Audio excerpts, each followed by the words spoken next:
Hey guys, welcome back. Today I'm gonna share with you how I draw my eyebrows.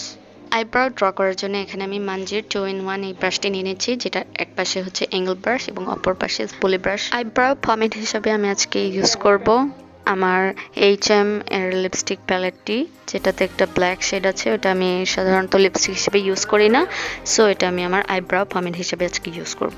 প্রথমে আমি স্পুলি ব্রাশটির সাহায্যে আমার আইব্রাউজের হেয়ারগুলোকে একটি শেপে নিয়ে আসবো, যাতে ড্র করতে অনেক সুবিধা হয়।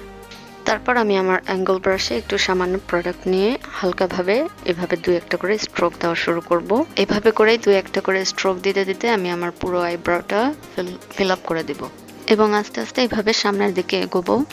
আপনাকে একটা জিনিস খেয়াল রাখতে হবে যে আপনার ব্রাউ হেয়ারের লাইনটা যেখান থেকে শুরু হয়েছে ঠিক তার একটু উপর থেকে আপনার আর্ট করা শুরু করতে হবে। আর আপনাদের একটা জিনিস খেয়াল রাখতে হবে যে আপনার ব্রাউয়ের সামনের অংশটুকু পুরোপুরি ফিল আপ করা যাবে না, জাস্ট এভাবে হালকা করে দু একটা স্ট্রোক দিলেই হয়ে যাবে। তারপর আমি আমার স্পুলি ব্রাশ দিয়ে সবগুলো মিক্স আপ করে ফেলবো। তারপর ভালোভাবে প্রোডাক্টটি ব্লেন্ড করে দেব। তারপর আমরা খেয়াল করব যে আমাদের আইব্রাউটা সব জায়গায় পুরোপুরি ফিল আপ হয়েছে কিনা। যদি কিছু অংশ বাকি থাকে আমরা ওটা আবার ভালোভাবে ফিল আপ করে দেব। তো এখানে আইব্রাউ ফিল আপের সময় আপনাকে একটা জিনিস খেয়াল রাখতে হবে যে আপনার আইব্রাউ শেপ কোনটা, তো সেই অনুযায়ী আপনাকে আপনার আইব্রাউটা ফিল আপ করতে হবে। এখানে আপনারা দেখতে পাচ্ছেন আমি আমার আইব্রাউয়ের লাস্ট হেয়ার লাইনেও আমি জাস্ট কয়েকটা স্ট্রোক দিব, যাতে এখানে দেখতে ডিফাইন লাগে। তাহলে অনেক সময় এলোমেলো লাগে, যেহেতু আমার আইব্রাউ প্লাক করা না। আমি আইব্রাউয়ের উপরের অংশেও হালকাভাবে ফিল আপ করে দিব, যাতে উপরের অংশটা ফাঁকা না লাগে দেখতে। এরপর এখানে আমি এরকম একটি অ্যাঙ্গেল টাইপের ব্রাশ নিব, এটা দিয়ে আমি আমার কনসিলারটি অ্যাপ্লাই করব। তো দেখতেই পাচ্ছেন আমি অল্প করে প্রোডাক্ট নিয়েছি আমার ব্রাশে এবং এইভাবে ড্যাব ড্যাব ড্যাব করে হালকাভাবে এইভাবে করে পয়েন্ট পয়েন্ট পয়েন্ট করে যেতে হবে। একটা লাইন ক্রিয়েট করতে হবে, স্ট্রেইট লাইন, যাতে বাঁকাতারা না হয়ে যায়।